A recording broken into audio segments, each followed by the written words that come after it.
श्री कृष्ण कन्हैया लाल की जय। श्री निजानंद स्वामी की जय। श्री प्राणनाथ प्यारे की जय। ये सुख जाने नूर जमाल, या जाने नूर अक्षर, या हम रूहे जानही, कहे महमत हुक्मे कर। कहे महमत हुक्मे यों कर। श्री कृष्ण कन्हैया लाल की जय। तीसरा प्रकरण श्री राज्य के चरण कमल का वर्णन है। तो आरंभ में तो इसमें भी और बहुत सी बातें करेंगे, फिर आगे जाकर के चरण की बात करेंगे। शुरू में थोड़ा चरण कमल की बात कर रहे हैं, फिर आगे और बात करेंगे। आशिक इन चरण की, आशिक की रूह चरण। आशिक इन चरण की, पूर्ण ब्रह्म परमात्मा के चरणों की अनुरागिणी हैं ब्रह्मात्माएं। आशिक की रूह चरण, तो अनुरागिणी आत्माओं की आत्मा है वास्तव में। तो आशिक की रूह वो उन चरणों का अंग है। कहने का तात्पर्य यह है कि ब्रह्मात्मा इन चरणों की अनुरागिणी है, चाहक है, कि इसके साथ साथ में इन चरणों के अंग भी है। तो ये कहना चाहते हैं, ए जुदागी क्यों सहे रूह बिना अपने तन। तो ये ब्रह्मा आत्माएं अपने तन का तात्पर्य तो अपना शरीर, अंगी, जैसे ये अंगूठा है हाथ का अंग हो गया, और पूरा शरीर अथवा हाथ इसका अंगी है, और ये अंग हो गया। तो अपना तन कहने से अपने अंगी ऐसे पूर्ण ब्रह्म परमात्मा के बिना, अब उनके चरणों के बिना ये कैसे रह सकती है, उनका वियोग नहीं सहन कर सकती। जो रूहें अरश की मोमिन, जो परमधाम की आत्माएं हैं, तीन सब की ये निश्वत, उन सब का ये संबंध है। पूर्ण ब्रह्म परमात्मा के साथ उनका ऐसा संबंध है। दिल मोमिन अरस इन मायनों, इस अर्थ में ब्रह्मात्माओं का दिल है वो परमधाम है, क्योंकि इन दिल में हक सूरत, उनके हृदय में ही पूर्ण ब्रह्म परमात्मा का स्वरूप अंकित हुआ है। हक सूरत रूहे मोमिन निस्वत ए असल, पूर्ण ब्रह्म परमात्मा के, पूर्ण ब्रह्म परमात्मा का स्वरूप है, उसमें से ही ब्रह्मात्माएं हैं। निस्वत ये असल, असली संबंध तो ये है। मोमिन रूहें कही अरश की, तो अरश कया दिल, मोमिन दिल। ये ब्रह्मात्माएं परमधाम की कही गई है, परमधाम की है मूल रूप से, इसलिए इस दुनिया में भी उनका हृदय परमधाम बन जाता है। उनके हृदय में पूर्ण ब्रह्म परमात्मा विराजमान होते हैं, इस प्रकार वो दुनिया में भी परमधाम बन जाता है।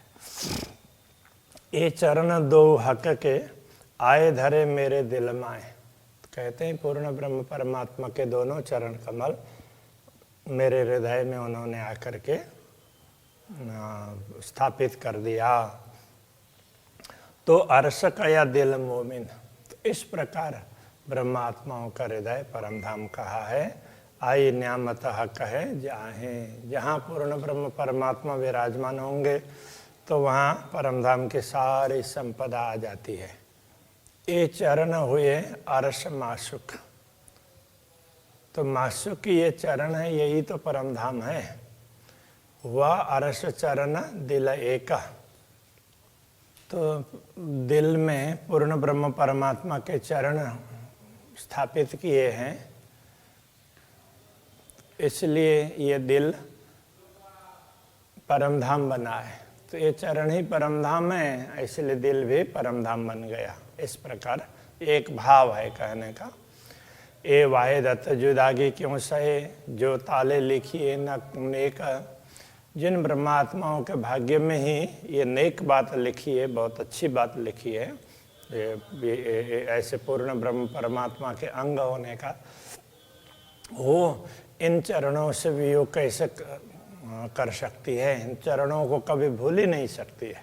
अरस अरवा जो वाहिदत में सो सब ताले हक नजर। अद्वैत परमधाम में जो भी ब्रह्मात्मा है, पूर्ण ब्रह्म परमात्मा के समक्ष बैठी हुई है, वो उनके नज़र तले ही है। तो पूर्ण ब्रह्म परमात्मा की दृष्टि में ही बनी रहती है, उससे इधर उधर ओझल नहीं होती है। इश्क सुराई हाथ के रूहों पिलावे भर भर। तो पूर्ण ब्रह्म परमात्मा क्या करते हैं, प्रेम के पात्र से, तो अपने हाथों से प्रेम के पात्र में से प्रेम भर भर करके उनको पिलाते रहते हैं। इश्क हक के दिल में सो दिल पूर्ण गंजा पार। प्रेम तो पूर्ण ब्रह्म परमात्मा के हृदय में होता है, और वो हृदय पूर्ण गंजा पार अथाह प्रेम से भरा हुआ है, तो उसमें कभी प्रेम कम होता ही नहीं है। समुद्र की भांति है, समुद्र में जैसे जल कभी समाप्त नहीं होता, इसी प्रकार से कभी प्रेम समाप्त होने वाला नहीं है, ये कहना चाह रहे हैं। असल तन इत जिनो सो ए रस पीवन हार। तो जिनका असल तन परमधाम में है, ये ब्रह्मात्माएं ही इस दुनिया में भी उस ब्रह्मानंद रस को, पूर्ण ब्रह्म परमात्मा के प्रेम रस को पी सकती है। वो पीने वाली वही होती है, उनको ही प्रेम का मालूम होता है। शराबह कसुराई का पिया अरवाह। जिन आत्माओं ने पूर्ण ब्रह्म परमात्मा के हृदय का प्रेम पान किया है, 8 जाम 64 घड़ी सो तरे मस्ती तीन।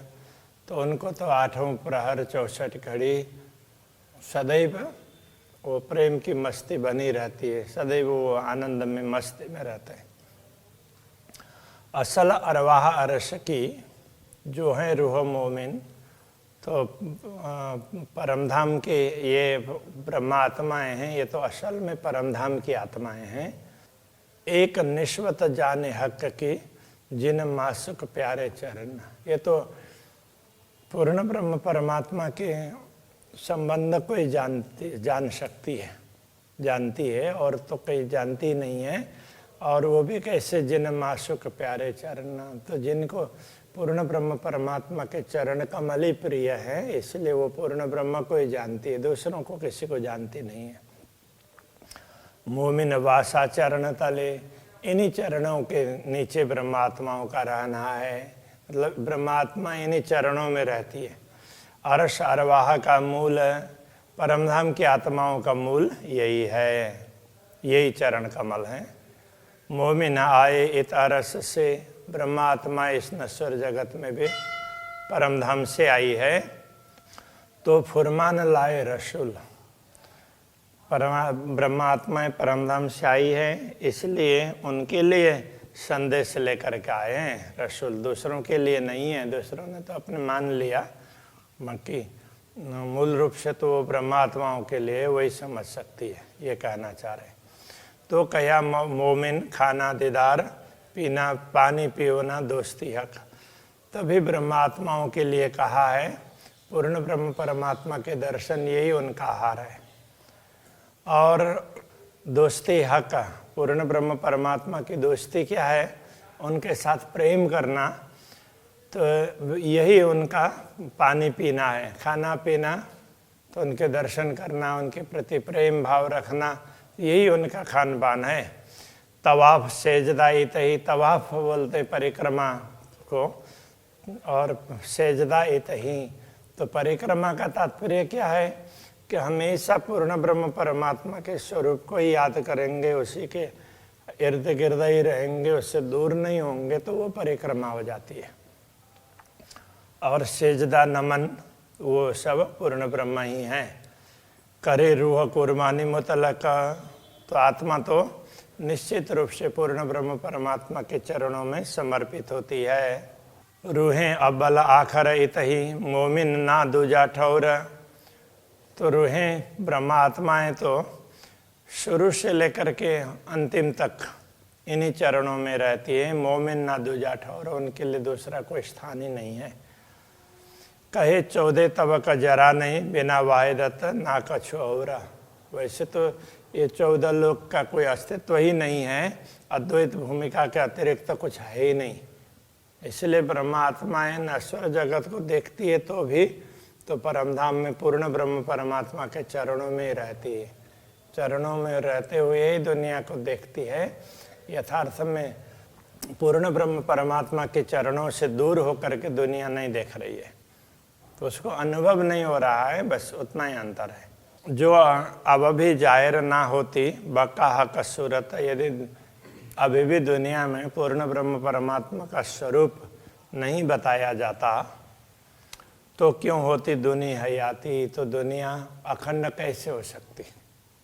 क्यों विष्ट द्वार खोलता, तो वैष्ट के द्वार मुक्ति स्थान के द्वार कैसे खुलते और कैसे लोगों को मुक्ति मिलती। तो ब्रह्मा आत्माएं नश्वर जगत को देख रही है, तो उसका मुख्य कारण ये भी है कि नश्वर जगत के जीवों को अखंड मुक्ति का मार्ग दिखाना है। तो उनके लिए ही ये ज्ञान वगैरह ब्रह्मात्माओं के द्वारा आया है। ब्रह्मात्माएं तो इससे जागृत होंगी और दूसरों को मुक्ति मिलेगी। जो दीदार ना होता दुनिया को, यदि दुनिया को ऐसे दर्शन नहीं होते तो क्यों करते इमाम इमामत। कते परंपराओं में इस प्रकार से लिखा है कि क़यामत के समय पर परमात्मा खुद आएंगे और उस समय उनके साथ इमाम होंगे, तो वो सब पर इमामत करेंगे। का तात्पर्य सब पर अपना आदेश चलाएंगे, सबको उपदेश देंगे, ज्ञान देंगे। तो दुनिया को ऐसे दर्शन नहीं होते तो उनको उपदेश कैसे देंगे बिना दर्शन। क्यों जानते क़यामत को जो जाहिर ना होती निश्वत। यदि ये ब्रह्मात्माओं का संबंध पता प्रकट नहीं होता तो ये क़यामत कैसे प्रकट होता, क़यामत का समय कैसे आता। इसलिए ये सारे संबंध एक दूसरे से जुड़े हुए हैं। इस बात को समझें तो किसी को कहीं संदेह रहेगा ही नहीं। अर्श बका द्वार न खोलते तो क्यों होती सिफायत मोहम्मद।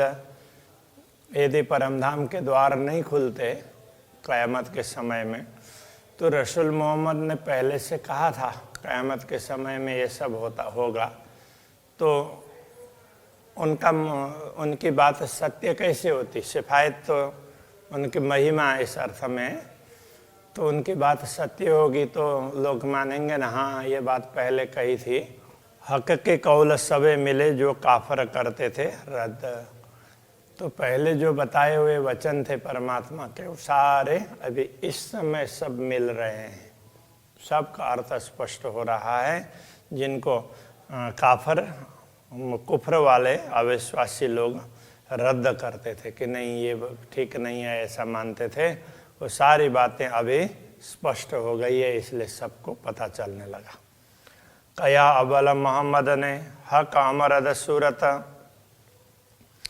पहले रसूल ने पहले से कहा था हक सूरत, परमात्मा है अमरद सूरत है, उनका स्वरूप है पूर्ण यौवन वाला है, ऐसा उन्होंने पहले कहा था। मैं देखी अर्श अजीम में पहुंचा बक्का बीच खिलवता। मैंने ये स्वरूप परमधाम में देखा है और मैं तो उनके सम्मुख पहुंचा था, उनके निकट पहुंचा था। हौज जोए बाग जानवर जल जीमी अर्श मोहलात। जो भी परमधाम के दृश्य हैं, वो ताल है, नदी है, बाग, जानवर, जल, भूमि और परमधाम के महल मंदिर वगैरह और अनेक देखिए नियामतें गुज जाहिर करी कई बात। तो अनेक प्रकार की नियामतें देखी हैं और उन सब गूढ़ बातों को जाहिर स्पष्ट करके बता दिया है। इस तरह से उन्होंने पहले बोला था। ये बात क्यों बोलते हैं, ब्रह्मात्माओं के लिए तो बताया। तो ब्रह्मात्माएं अभी आई है और वही इस बात को समझती हैं, ये कहना चाह रहे हैं। सो वर्णन हुई हक सूरत जासो मोहम्मद करे मजकूरा। जिनके साथ में रसूल ने बात की है वो परमात्मा का स्वरूप दुनिया में अभी प्रकट हुआ है, वो बता दिया गया है। 90,000 हरफ सुने नूर पार पहुँच हजूर। रसूल ने नूर से परे पहुँच करके पूर्ण ब्रह्म के हजूर में पहुँच करके 90,000 हरफ सुने थे।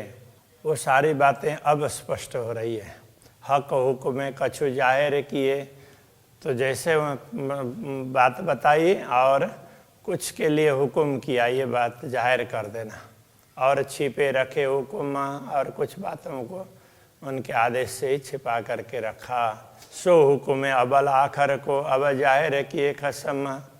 उसी पूर्ण ब्रह्म परमात्मा के आदेश से, पूर्ण ब्रह्म परमात्मा के उसी आदेश के द्वारा, तो जो पहले बात बताई गई थोड़ी सी और जो बाकी रखी थी वो अभी स्पष्ट हो रही है।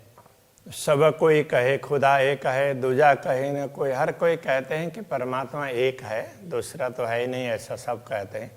कलाम अल्लाह कहे एक खुदा, अल्लाह कलाम भी, कुरान भी परमात्मा को एक ही मानता है। और दूजा बरहक मोहम्मद होए, दूसरी बात वो मोहम्मद को श्रेष्ठ मानते हैं, मोहम्मद सत्य है, उनका संदेश देने वाले, तो ये बात मानते हैं। सो मोहम्मद कहे मैं उम्मत से, वही मोहम्मद जिसको ये कुरान को मानने वाले कहते हैं कि एक खुदा है और दूसरे मोहम्मद हैं, तो वो क्या कहते हैं, तो कहे मैं उन ब्रह्मात्माओं में से हूँ, ऐसा वो कहते हैं। मैं उम्मत से, मुझसे है उम्मत और वो ब्रह्मात्मा मुझसे हैं, इस तरह से वो कहते हैं। मैं उम्मत बिना न पी सकूं और हक हजूर शरबत, मैं उन सब आत्माओं के बिना पूर्ण ब्रह्म परमात्मा के पास में जा कर के उनके प्रेम का पान नहीं कर सकता। इस प्रकार से वो बात उन्होंने बताई। तो वो ब्रह्मात्मा कौन है उसको समझना तो चाहिए, तो ये कोई समझ नहीं पा रहे हैं। खुदा एक मोहम्मद शायद, तो रसूल मोहम्मद साक्षी बने और उन्होंने कहा कि परमात्मा एक है। मसहूद है उम्मत, और उम्मत है ये मसऊद शब्द है, मूल रूप से हुद नहीं है, मसऊद। मसऊद का तात्पर्य होता है नेक, अच्छे, भले। तो परमात्माएं उम्मत है, वो बहुत भले लोग हैं।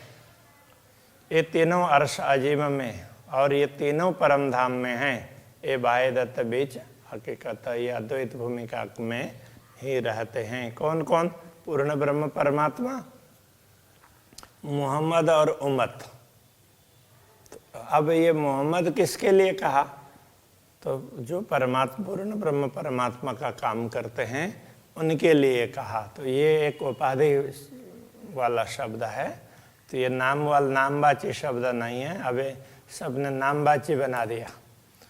तो परमात्मा जब का कोई काम करे तो वो मोहम्मद कहलाए। तो अब यहाँ कह रहे हैं वो तो पूर्ण ब्रह्म परमात्मा की अंगना, तो ये वास्तव में पूर्ण ब्रह्म परमात्मा श्री श्यामा जी और ब्रह्मात्माएं, उनके लिए बताई हुई बातें हैं। तो लोग ये समझ नहीं पाए, ये कहना चाह रहे हैं। ये उपले माए ने तीन कहे और चौथा नूर मकान, बाह्य दृष्टि से तीन कहे गए, वास्तव में एक ही है। और चौथा नूर मकान, और चौथा कहेंगे तो अक्षरधाम में अक्षर ब्रह्म। ये बातें मार्फत की सब बातें हैं, वो ये उसमें ब्रह्म ज्ञान की बात है, ब्रह्म विद्या है। सब मिल एक सुभान है, सारे मिल करके एक ही परमात्मा होते हैं। ये एक पहचानेंगे तो ये पहचान की बात है। तो वो कहते हैं देखो अक्षर ब्रह्म भी पूर्ण ब्रह्म परमात्मा के अंग है, उनसे अतिरिक्त तो नहीं है। श्यामा जी ब्रह्मात्माएं भी उनके सारे मिल करके एक ही होते हैं, वो अलग है ही नहीं। रसूल एता इत जाहिर किया, रसूल ने इतनी बातें यहाँ इसलिए कही और हरफ रखे छिपाए और थोड़ी सी बात कही और बाकी सब छिपा करके रखा, तो उसका कारण क्या है? हकम मेला बड़ा होए सी सो कर सी जाहिर खिलवत आए। जब पूर्ण ब्रह्म परमात्मा प्रकट होंगे दुनिया में, तो उस समय ये सारी बातें स्पष्ट करेंगे। जो रसूल मोहम्मद के लिए आदेश ही नहीं था कि तुम्हें ये बात बतानी है, तो लोगों को एक तब तक किस प्रकार से काम करना है उतनी बातें उनको समझा दी थी, किंतु अभी कोई इस बात को समझ नहीं रहा है, ये बताना चाह रहे हैं। चलो अभी के प्रश्न को ही रखते हैं। श्री कृष्ण कन्हैया लाल की। सो कर सी जाहिर खिलवत आए, सो कर सी जाहिर खिलवत आए। रसूले एताइत जाहिर किया, रसूले ताइत जाहिर किया। और हरफ रखे छिपाए, और हरफ रखे छिपाए। हक मेला बड़ा होए सी, हक मेला बड़ा होए सी। सो कर सी जाहिर खिलवत आए, सो कर सी जाहिर खिलवत आए। सो कर सी जाहिर खिलवत आए। सो कर सी जाहिर खिलवत आए। कृष्ण कन्हैया लाल लाल की जय, श्री सद्गुरु महाराज की जय, श्री प्राणनाथ प्यारे की जय, श्री पांच नौतन